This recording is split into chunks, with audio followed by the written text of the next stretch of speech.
बिस्मिल्लाहिर्रहमानिर्रहीम। हसनात मलिक साहब के यूट्यूब चैनल पर आज हम बात करेंगे सुप्रीम कोर्ट में बदलती हुई सूरत हाल, नए चीफ जस्टिस का तकर्रर और नए चीफ जस्टिस जो है वो हलफ उठाने जा रहे हैं। कुछ चेमगोइयाँ हो रही थी कि वो जो है वो इस ऑफ़र को कबूल करेंगे या नहीं करेंगे, लेकिन अब ऐसे लगता है कि बात आगे बढ़ चुकी है। हसनात मलिक साहब से पूछेंगे।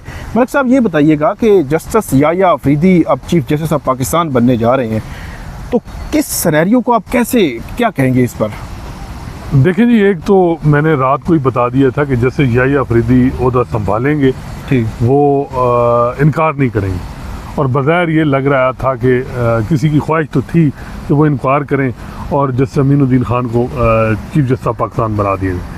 और ये याद रखें कि ये जो था कि जी वो कर देते, और जस्टिस मंसूर अली शाह और जस्टिस मुनीब इन्होंने कत्ल नहीं करना था और बिल्कुल नहीं करना था, और उसकी वजूहात जो हैं जैसे मंसूर अली शाह को ना करने की, वो पहले मैं आपको बता दूं कि वो सिर्फ जो है वो बाहर हुकूमत नहीं, एस्टैब्लिशमेंट से ज़्यादा नून लीग में बहुत ज़्यादा स्टाइल थी कि जी 2014 में कहीं मरीम नवाज़ को यूथ प्रोग्राम से निकाल, पुरानी आज से 10 साल पहले पुरानी, और लेकिन सबसे ज़्यादा उनकी रेजिस्टेंस उनको अपने इदारे से हुई।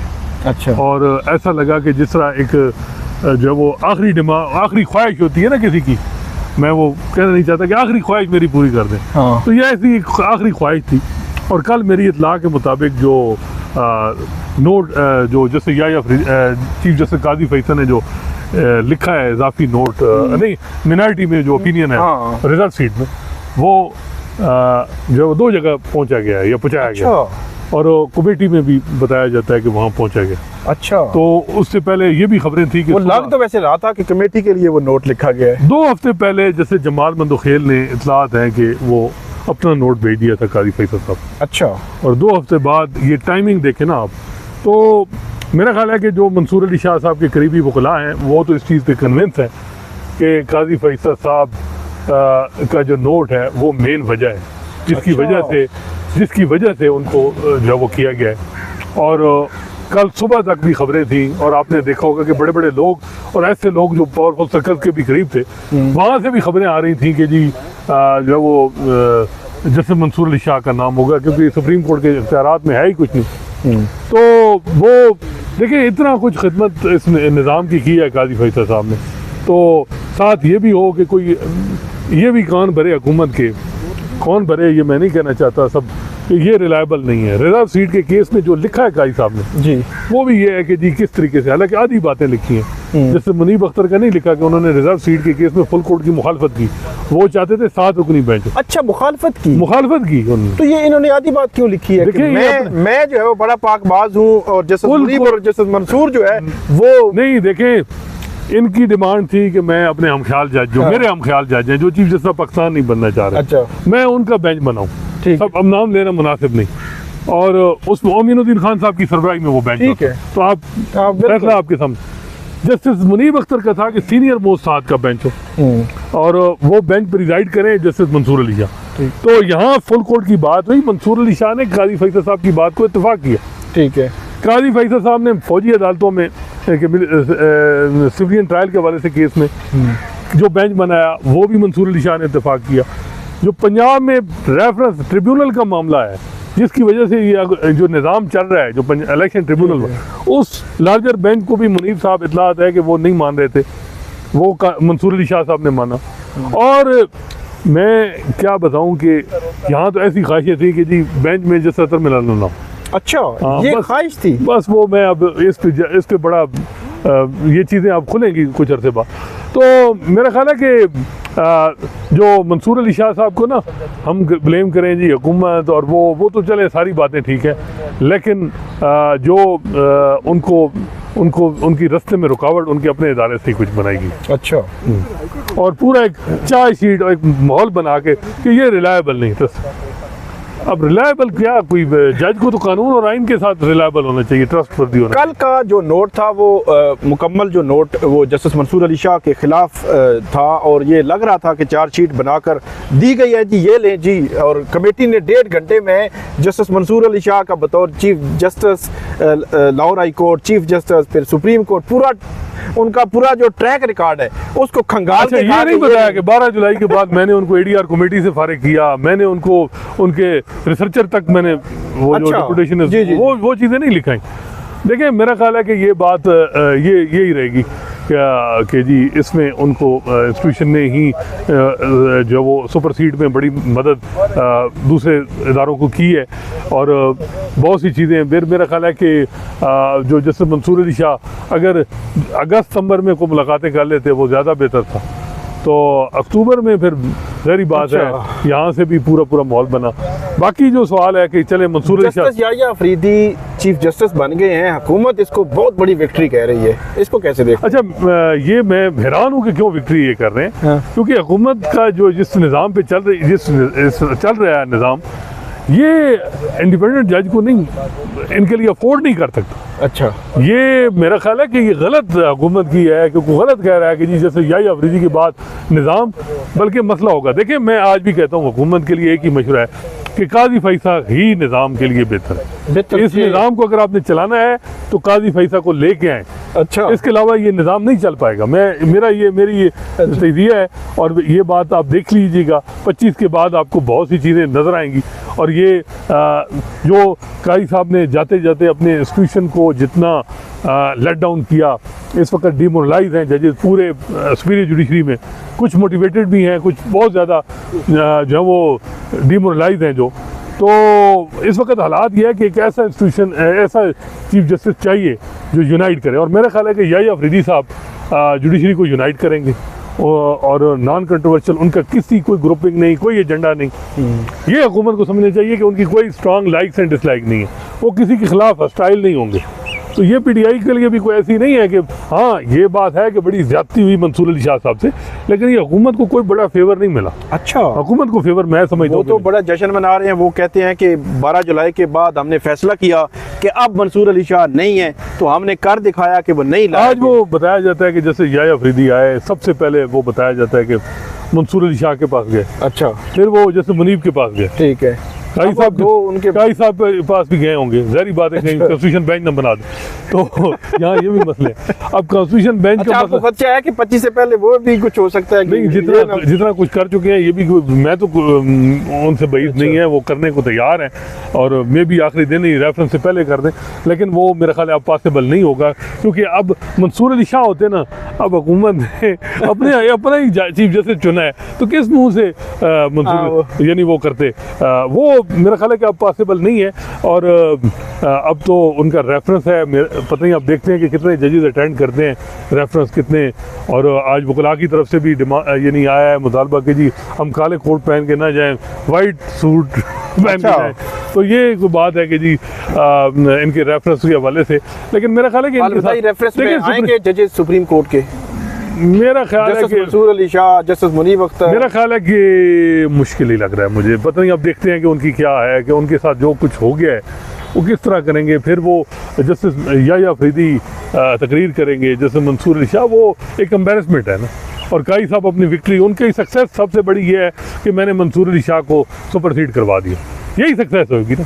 तो ये अच्छी बात, उनकी सक्सेस उनको एंजॉय करने दें। मैं तो समझता हूँ मंसूर अली शाह साहब, वैसे शाह साहब ने क्या काजी साहब के साथ किया? जो रेफरेंस था उस वक्त भी शाह साहब उनके साथ खड़े थे, या उनके जो फैसले थे उनके हक में जा रहे थे? उसके बाद शाह साहब के तो बड़े ज़बरदस्त ताल्लुकात हम सुनते थे, तो काजी साहब उस लेवल पे चले गए कि कल जो शाह साहब के साथ उन्होंने हवाले से लिखा है वो तो वामो गुमान से भी ऊपर है। कि यार क्या लिख रहे हैं आप? ब्रदर जज का नाम लिख देखें, उनका ये है कि जो मखसूस नशिस्तों का फैसला है ना जी, वो काजी साहब की भी नौकरी ले गया, किसी और की भी ले गया। अच्छा, अब मुनासिब नहीं है। ठीक, तो वो मसला ये है कि 12 जुलाई के फैसले ने बड़ा एम्बेरस किया काजी फैसल साहब, ठीक है, बहुत, कि वो जूनियर मिनॉरिटी में चले गए। वो समझते हैं कि मंसूर अली शाह ने सारा महाज इकट्ठा किया, मेरे जज इकट्ठे कर दिए, ये कर दिया और सारा। और मंसूर अली शाह, मेरा ख्याल है कि उनका ये था, होगा में भी कि जी काजी फैसल एक्सटेंशन ना ले, लेकिन उसकी वजह ये नहीं होगी कि मैं बनूँ। मेरा ख्याल है कि काजी फैसल साहब के जो अज़ाइम कहें या जो एजेंडा थे, जो सोच थी कि मैंने 3 साल में क्या करना है, उसके बाद तो पता नहीं यहाँ जो है वो कौन जज बैठते, क्या माहौल होता, किस तरह की सूरत हाल थी। तो ये जजेस में आपको भी मालूम है कि जजेस में एक एप्रीहेंशन थी कि अगर 3 साल काजी फैसल साहब रह गए तो इंस्टीट्यूशन तबाह हो जाएगा। वैसे उन्होंने फिर 2 महीने में जो एजेंडा उन्होंने 3 साल में करना था वो उन्होंने 2 महीनों में ही कंप्लीट किया, कोशिश की है।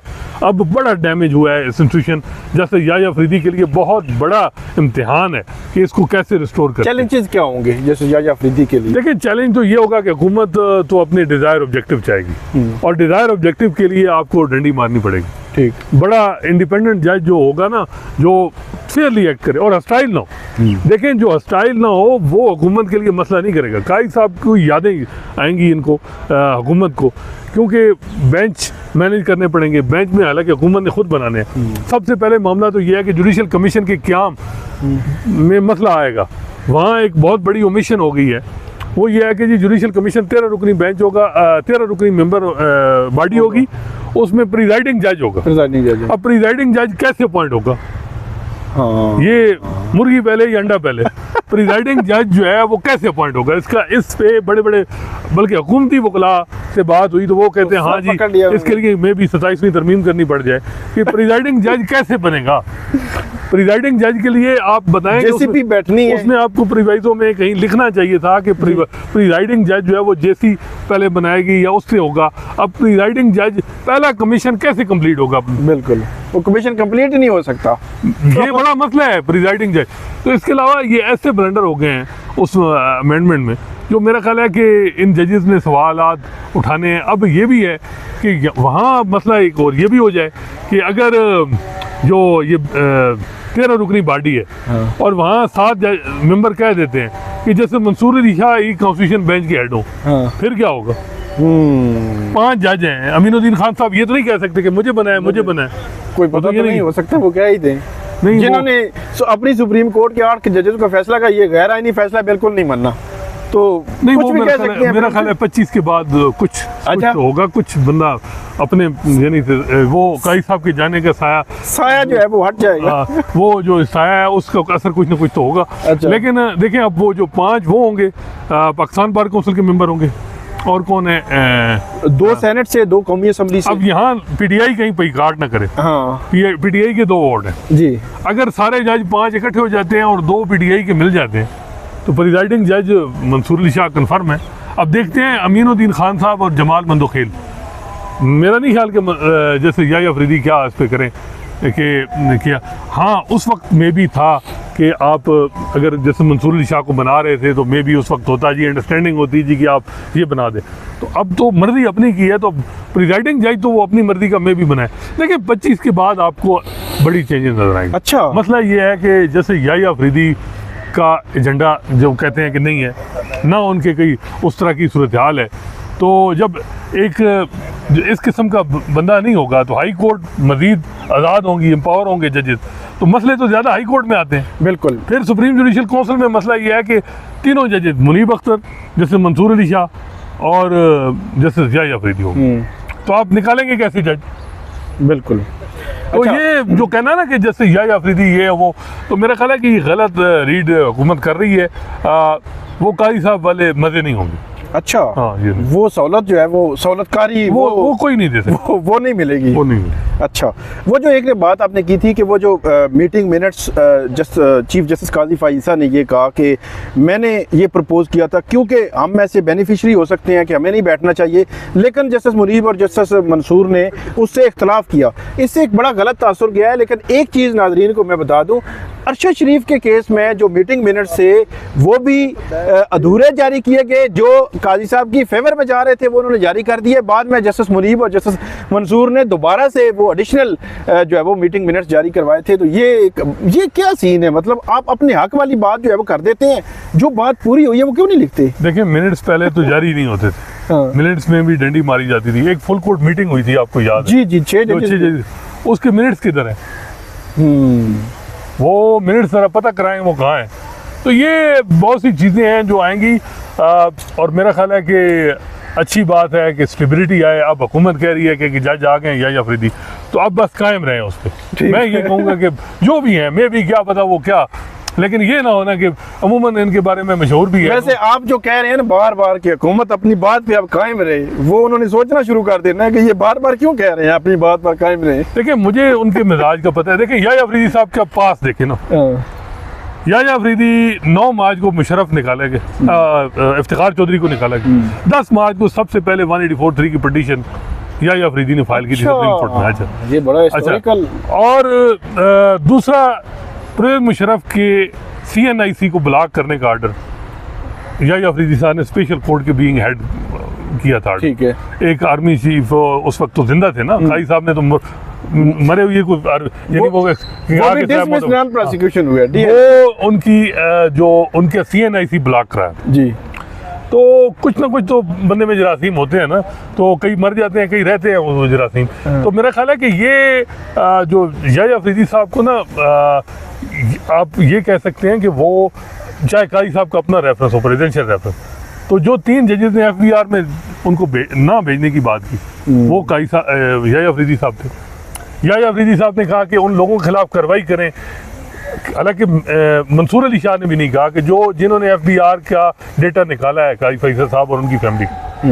तो कई ऐसी चीज़ें हैं जो मेरा ख्याल है और बड़ा मसला है। और सबसे बड़ा जो मसला है वो ये भी होना चाहिए कि यहाँ जो एक तस्वर बना कि जी मंसूर अली शाह वो जी काजी फैसल अतर मिनल्ला के जी करीब और अतर मिनल्ला ने इन्फ्लुएंस किया। एक तो बात यह है कि अतर मिनल्ला अगर इन्फ्लुएंस करते तो 6 जजेस के खत पे क्यों नहीं किया। मंसूर अली शाह की पोजीशन बिल्कुल डिफरेंट थी 6 जजेस के खत पे, और इस तरह जजेस नहीं करते। और अगर दोस्ती की बात है तो मैं समझता हूँ कि वो जैसे याह्या अफरीदी की ज़्यादा दोस्ती है इस वक्त, मेरा ख्याल है कि सबसे क्लोजेस्ट याह्या अफरीदी साहब के दोस्त जो होंगे वो अतर मिनल्ला साहब होंगे। तो ये वो चीज़ें हैं जो मेरा ख्याल है कि इसको देखना है कि किस तरह हालात बनते हैं। अब 2-3 दिन के बाद सिचुएशन क्लियर होगी, लेकिन जो ये बात हो रही है कि जी बिल्कुल ही यहाँ मलिक शहजाद लाहौर हाई कोर्ट के चीफ जस्टिस बने जी, आपको पता है उनके हवाले से नून लीग ने कहा जी बड़ा ज़बरदस्त जी ये वो चीफ जस्टिस आ रहे हैं। जब उन्होंने इंडिपेंडेंस दिखाई तो नहीं उनको इधर आए। जब सुप्रीम कोर्ट लाने के लिए आपको पता है क्या हुआ? इधर आए तो मंजूर मलिक साहब और जस्टिस मंसूर अली शाह ने कहा जी हमें एक स्ट्रॉन्ग एडमिनिस्ट्रेटर चाहिए लाहौर हाई कोर्ट। जैसे याह्या अफरीदी ने कहा जी कि मैं वैसे तो समझता हूँ कि जस्टिस मंजूर मलिक शहजाद और जो एक आबिद अजीज़ शेख गालमन थे इनको सुप्रीम कोर्ट लाना चाहिए। मैंने इनकी देखी है फाइल वगैरह सारा कुछ, लेकिन मेरी राय जो है वो लिंकअप है मंसूर अली शाह साहब के साथ कि वो क्या कहते हैं। ठीक है। तो मंसूर अली शाह ने कहा जी कि हमें एक स्ट्रॉन्ग एडमिनिस्ट्रेटर चाहिए और मलिक शहजाद वहाँ रहें। ठीक। तो उन्होंने कहा जी मेरी भी वही राय है। ठीक है। तो इससे अंदाज़ा लगाएं कि वो क्या सोचते हैं कि फिर वो 5-4 से फैसला 5-4 से आया था जिस पे मलिक शहजाद जो है वो सुप्रीम कोर्ट आए थे। तो ये बहुत सी चीज़ें हैं। फिर मदर आलम मियां खेल साहब आपको पता है इस वक्त पाकिस्तान के सबसे महंगे जज हैं, 26-27 लाख में पढ़ रहे हैं तकरीबन। तो मदर आलम मियां खेल साहब ने कहा जी कि सोशल मीडिया पे बात हो गई है, मैं तो अब बड़ा मसला कुछ और था बिजली का। अच्छा वो जब ये बात हुई तो काई साहब ने कहा जी नहीं मैं कन्विंस कर लूँगा, मैं बात कर लूँगा मैं।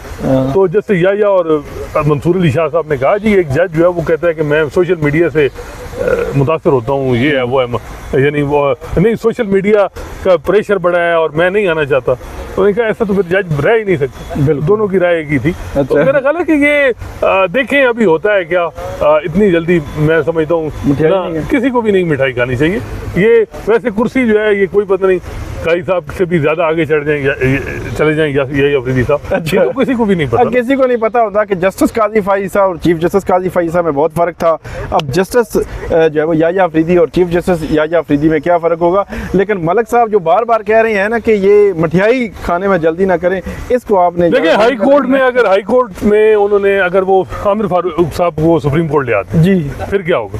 जिसका वादा हुकूमत कर रही है बड़े अरसे से ज्यादती होगी। अगर वो ले आते हैं पेशावर के तो आमिर फारूक साहब नाराज, इधर ले आते हैं तो उधर या मियां गुल हसन साहब को बनाना पड़ेगा या कैनी साहब को बनाना। तो ये देखें ये 1 साल इनको लगेगा और इस जुडिशरी को मैनेज करने में मेरा ख्याल है ये इतना आसान नहीं है चीज़ें। बहुत शुक्रिया। और दूसरा जो वकला का है प्रेशर है वो भी बहुत ज़्यादा है कि जी हम इस चीज़ को नहीं मानते। तो ये देखें वकला भी अभी चुप नहीं रहेंगे। सबसे अहम सुप्रीम कोर्ट बार का इलेक्शन है, उसमें देखना है कि कौन सा ग्रुप जीतता है। अगर वो रेफरेंडम हो गया तो फिर मेरा ख्याल है कि वो उससे भी बड़ी चीज़ें क्लियर हो जाएंगी। आपको बहुत शुक्रिया हसन मलिक साहब। नाज़रीन आपको अपडेट करते रहेंगे। अल्लाह हाफिज़।